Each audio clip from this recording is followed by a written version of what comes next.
নাই। তো ওরা আমাকে অনেক অকথ্য ভাষায় গালিগালাজ করে ওরা আমাকে থানায় নিয়ে যায়। আমাকে ওরা বলে যে তুই কোটা আন্দোলন করছস, কেন করছস।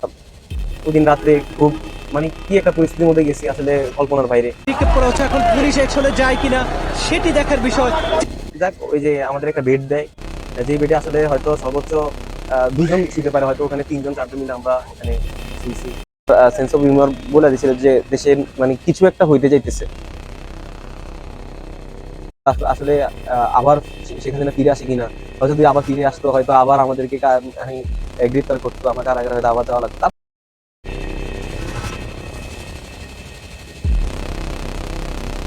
স্বৈরাচার শেখ হাসিনা আসলে এইভাবে পালায়া যাবে আসলে কেউ কখনো কল্পনা করে নাই।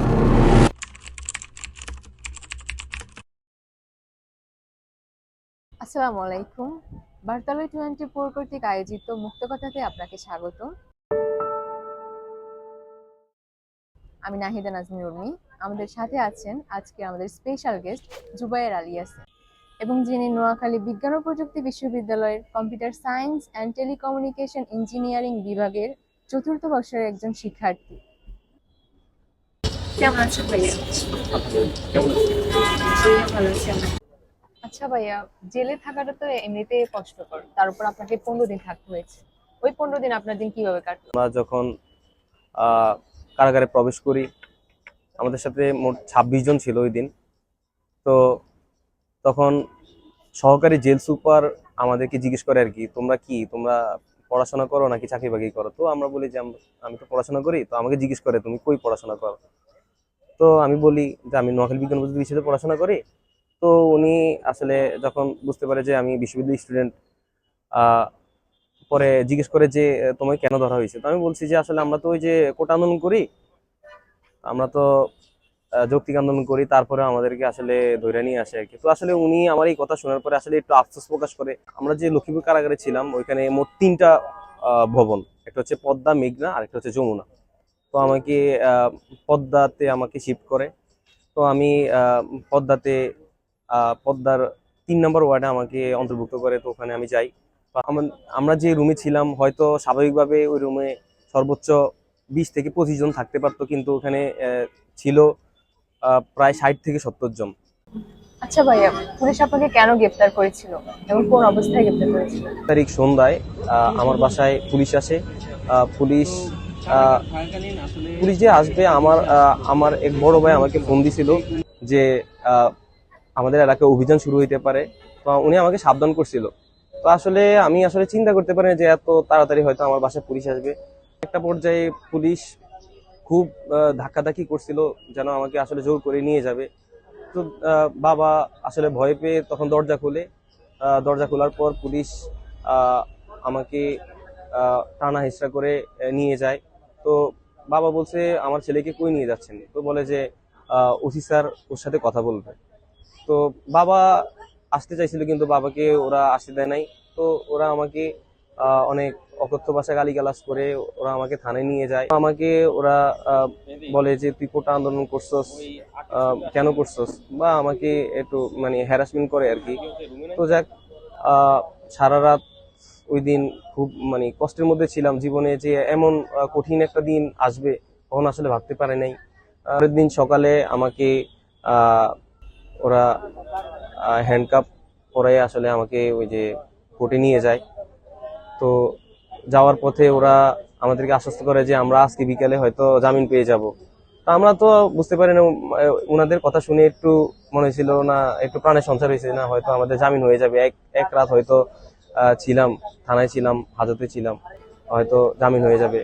তো কিন্তু যাক, ওরা যখন আমাদেরকে কোর্টে রিলিজ করে, তো কোর্টে আমাদের আসলে আমাদের বলছিল যে কোর্টে উঠানো হবে, কিন্তু আসলে পরবর্তীতে কোর্টের কাস্টডিতে আসলে উঠানো হয় নাই। আমরা কোর্টের ভিতরে যে কারাগার ছিল ওইখানে আসলে থাকি। ওইখানে সময় যায় না, এমন একটা অবস্থা। তো দেখ, বিকেলের দিকে মনে হয়েছিল, হ্যাঁ বিকেলের দিকে আমাদেরকে ওরা আসলে আমাদেরকে কারাগারে পাঠিয়ে দেয় আর কি। তো ওই দিন রাত্রে খুব কি একটা পরিস্থিতির মধ্যে গেছি আসলে কল্পনার বাইরে, যে জীবনে এরকম পরিস্থিতির মধ্যে পড়তে হবে, কারাগারে থাকতে হবে। তো আমাদেরকে আসলে সবাই জিজ্ঞেস করে যে তোমাদের মতো তোমাদের চেহারা দেখে বোঝা যায় না তো আসলে তোমরা এগুলো করতে পারো, তোমরা ধরে নিয়ে আসা তো ঠিক হয় নাই। তো আমাদের প্রতি আসলে অনেকে আফসোস প্রকাশ করে। তো আমরা যাই। ওই দিন রাত্রে তো ঘুমাইতে পারি না, ওই কারাগারের মধ্যে ওই যে কোনো মশারি টানানোর কোনো সিস্টেম নাই। আহ, যাক, ওই যে আমাদের একটা বেড দেয়, যে বেডে আসলে হয়তো সর্বোচ্চ দুজন শুইতে পারে, হয়তো ওখানে 3 4 জন মিলে আমরা ওখানে শুইছি। অনেক আসলে কষ্টের জীবন আর কি। রাত্রে খাবারের ইয়া ছিল, যেমন আমরা টিভিতে দেখছিলাম যে ওই যে একটা থাল টাইপের একটা ইয়েতে করে খাবার দেয়, তো আমাদের এরকম থাল টাইপের ইয়েতে করে খাবার দিছিল। তো আমাদের লাইন ধরা লাগছে খাবার নেওয়ার জন্য। যাক, নিলাম। কোনো কোনো মাছ বা মাংস কিছু ছিল না, শুধু সবজি ছিল। যাক, ওই দিন মানে কোনো মধ্যে যাতে মানে বেঁচে থাকতে পারি ওই কারণে খাই নিলাম আর কি ওই দিনের মতো। আচ্ছা, 4ই আগস্ট আপনাকে জামিন দেওয়া হলো এবং এর পরের দিন অর্থাৎ 5ই আগস্ট দেশ স্বাধীন হলো। সো আপনাকে জামিন দেওয়ার পরের দিনই দেশ স্বাধীন হলো, আপনার অনুভূতিটা কেমন? আসলে একটা উড়ন্ত পাখিকে যদি আমরা খাঁচায় বন্দি করে রাখি, উড়ন্ত পাখি যেমন ছটফট করে, আর তখন আমাদের মনও আসলে যখন কারাগারে ছিলাম আমরা, আমাদের মনও সবসময় এরকম ছটফট করতো যে আসলে কবে মুক্তি হবে। সবসময় মুক্তির আশায় থাকতাম। ইস, যদি আগামীকালকে জামিন হয়ে যেত আমাদের। এই সবসময় এমন মুক্তির আশায় থাকতাম।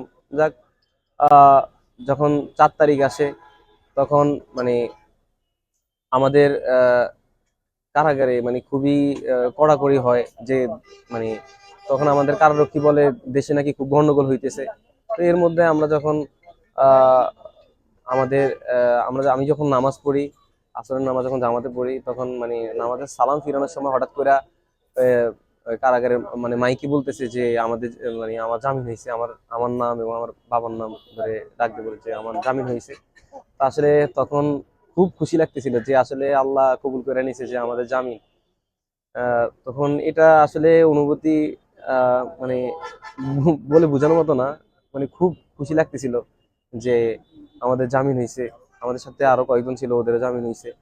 তো যাক, যখন জামা কাপড় নিয়ে আসলে আমরা বের হওয়ার প্রস্তুতি নিই, তখন আসলে বের হওয়ার সময় অনেক ফর্মালিটি, যে আমাদের অনেক আহ কাগজ টাগজ পূরণ করা লাগে, যে কারাগার থেকে বের হওয়ার আগে আর কি।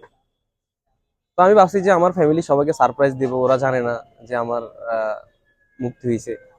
তো তখন কারাগার থেকে বের হই, তখন দূর থেকে আসলে দেখতে পাই যে আমার মা বাবা বোন ওরা অপেক্ষা করতেছে, সবার স্বজনরা অপেক্ষা করতেছে সবার জন্য। পরে আসলে ওনাদের দেখে আসলে খুব আবেগ আপ্লুত হয়ে যায়। আসলে আমার চোখে অটোমেটিক পানি চলে আসে, ওনাদেরও চোখে পানি চলে আসে, কারণ এতদিন পরে আমি ওনাদেরকে আহ, দেখতে পাই, ওনারাও আমাকে দেখতে পাই। তো আসলে আমরা যখন ছিলাম কারাগারের ভিতরে খুব ক্রিটিক্যাল একটা সিচুয়েশনের মধ্যে ছিলাম। তো ওখানে খুব কড়াকড়ি আরোপ ছিল। আমাদের ফ্যামিলির কারোর সাথে আমি এই 15 দিন কথা বলতে পারি নাই। তারপরে দেখা তো দূরের কথা, কথাও বলতে পারি নাই ফোনে। তা আসলে ওই সময়ের আহ, আহ, যে অনুভূতি আসলে বলে বোঝানোর মতো না। খুব মানে খুশি লাগতেছিল। যখন মানে কারাগার থেকে বের হই, তখন আমার মা বাবাকে বোনকে দেখে খুব মানে আমার খুশি লাগতেছিল। পরে ওনাদের কাছ থেকে জানতে পারি যে আমার মানে আমার মুক্তির জন্য আমার শ্রদ্ধেয় শিক্ষকবৃন্দ, আমার শ্রদ্ধেয় রানা স্যার, আহ, আমাদের পুরী স্যার, আহ, আমাদের সহকারী প্রক্টর শাহানা ম্যাডাম সহ আমার ফ্রেন্ড জাভেদ, জান্নাত, তামিম, ওরা আসছিল আমার মানে আমার যাতে মুক্তি হয় ওই দিন, ওরা আমার জন্য সুপারিশ করতেছিল।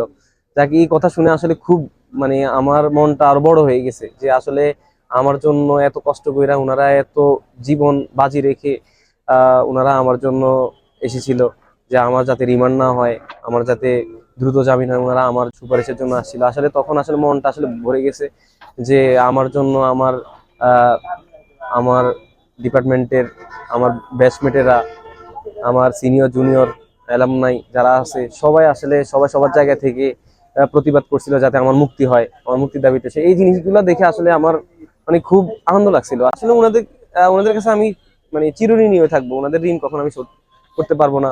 যখন আমি শুনতে পাই যে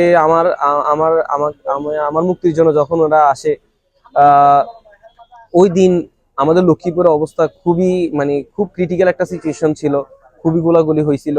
ওই দিন 11 জন মানুষ মারা যায়। এত কিছুর মধ্যে ওনারা আসছিল আসলে মানে কি বলবো, ওনাদের নিকট আমি চিরকৃতজ্ঞ। আহ, এই আপনাদের মাধ্যমে ওনাদের সবাইকে আবার ধন্যবাদ জানাই।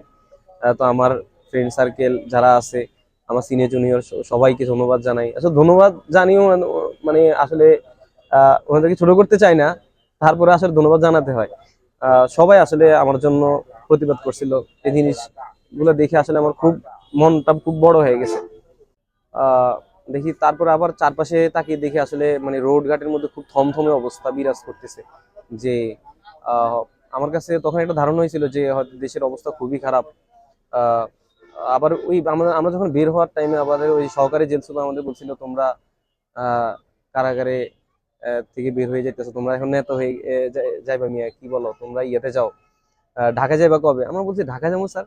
বলে আরে ঢাকায় তো সবাই যাইতেছে, সবাই তো লং মার্চ করতেছে, তোমরাও যাইবা কালকে, তোমরা কি বলো, তোমাদের কারণে আজকে দেশ মানে স্বাধীন হয়ে যেতেছে, স্বৈরাচার শেখ হাসিনার পতন হয়ে যেতেছে। আমরা বলি কি বলেন স্যার? তো বলে না অবশ্যই যাইবা তোমরা, তোমরা না গেলে কেমনে কি হয়। তো যাক, ওনার কথা শুনে খুব মানে আনন্দ লাগতেছিল যে মানে স্বৈরাচার শেখ হাসিনার মানে পতন হবে খুব শীঘ্রই। তো যাক, আমরা যখন আহ, বাড়ি ফিরি, আসলে আমি শারীরিকভাবে তখন খুব অসুস্থ ছিলাম। আমার জ্বর ছিল আর কি, বের হওয়ার 2-3 দিন আগ থেকেই ঠান্ডা লেগে জ্বর হয়েছিল। তো মানে খুবই, আবার ওই যে আরেকটা কথা বলে রাখি, মানে কারাগারে আমাদের ওই যে যে খাবারটা দেয়, ওই খাবারের সাথে একটা ওষুধ মিশিয়ে দেয় আর কি, যাতে আমাদের শরীরটা সবসময় নিষ্ক্রিয় অবস্থায় থাকে, মানে দুর্বল করে দেয় আসলে। ওই সবকিছু মিলে আসলে মানে শরীরের কন্ডিশন অত বেশি ভালো ছিল না। তো যখন 5 তারিখ সকালবেলা দেখি থমথমে অবস্থা আমাদের এলাকায়। আহ পরে দুপুরবেলায় যখন আসলে টিভি খুলি, তখন দেখি হেডলাইনে দেখি যে জাতির উদ্দেশ্যে ভাষণ দিবেন সেনাপ্রধান ওয়াকারুজ্জামান। তখন আসলে বুঝতে পারি যে আমার সেন্স অফ হিউমার বলে দিয়েছিল যে দেশের মানে কিছু একটা হইতে যাইতেছে, যে হয়তো শেখ হাসিনার পতন হইতে পারে। তো খুব মানে আনন্দ আনন্দ লাগতেছিল তখন। আমি আর বাবা আহ, মানে বসে বসে আসলে এটা বলা বলি করতেছিলাম। তখন আমার এক বড় ভাই ফোন দিয়া বলে যে তোর তো আশা পূরণ হয়ে যেতেছে, হইতে যাইতেছে। তুই যে আশা করছিলি আহ, যে শেখ হাসিনার পতন হবে, এটা তো হইতে যাইতেছে। আহ, বাসা থেকে বের হও, আমরা একসাথে বিজয় উৎসব করবো। দেখ, স্বৈরাচার শেখ হাসিনা আসলে এইভাবে পালায়া যাবে আসলে কেউ কখনো কল্পনা করে নাই। তো আসলে আনন্দের মাত্রা আসলে বহু গুণে আসলে আমাদের বেড়ে গেছিল। আমরা আসলে এই ঈদের টাইমে আসলে এত মজা করি নাই ওই দিন যতটা মজা করেছিলাম। তো আসলে ওই দিনটার কথা ভুলার মতো নয়, আমরা সবাই মিষ্টি মুখ করছিলাম আনন্দে খুশিতে। যাক, তারপরেও একটা মনের মধ্যে শঙ্কা ছিল আসলে কখন কি হয়। আমি ফেসবুকে এবং ওই টিভিতে খুলে দেখি আসলে এখনো ঢাকায় বিভিন্ন জায়গায় গোলাগুলি হইতেছে, কখন কি হয় আসলে বলা যায় না আসলে। তো যাক, তার একটা শঙ্কা কাজ করছিল আসলে আবার শেখ হাসিনা ফিরে আসে কিনা। হয়তো যদি আবার ফিরে আসতো, হয়তো আবার আমাদেরকে মানে গ্রেপ্তার করতো, আমরা কারাগারে হয়তো আবার যাওয়া লাগতো। তারপরে আমি কারাগারকে এখন আর ভয় পাই না, যেহেতু কারাগারে ওই ভয়টা কেটে গেছে। আসলে কারাগার যাওয়ার কারণে একটা অভিজ্ঞতা তৈরি হয়েছে। এটা জীবনের আসলে বড় একটা অভিজ্ঞতা তৈরি হয়েছে, এটা হওয়ার দরকার ছিল। আহ যাক, আল্লাহ আমাদের সবাইকে কবুল করছে, ফেরাতে শেখ হাসিনা থেকে সবাই মুক্ত করছে। এর চেয়ে আর বড় পাওয়া আসলে কিছু হইতে পারে না আর কি। এই স্বাধীন বাংলাদেশকে আপনি কেমন দেখতে চান, অথবা এদেশে কি কি পরিবর্তন দেখতে চান আপনি? আসলে আমাদের যে বৈষম্য বিরোধী ছাত্র আন্দোলন, এটা ইনশাল্লাহ আগামীতেও থাকবে। সবসময় অন্যায়ের বিরুদ্ধে, সিন্ডিকেটের বিরুদ্ধে, চাঁদাবাজির বিরুদ্ধে সবসময় এমন আমরা সবসময় বলে যাব। আমাদের কেউ দাবিয়ে রাখতে পারবে না ইনশাল্লাহ। আমাদের আরেকটা কথা বলে রাখি যে আসলে আমরা তো কারাবরণ করেছি, আমরা তেমন কিছু করি না দেশের জন্য।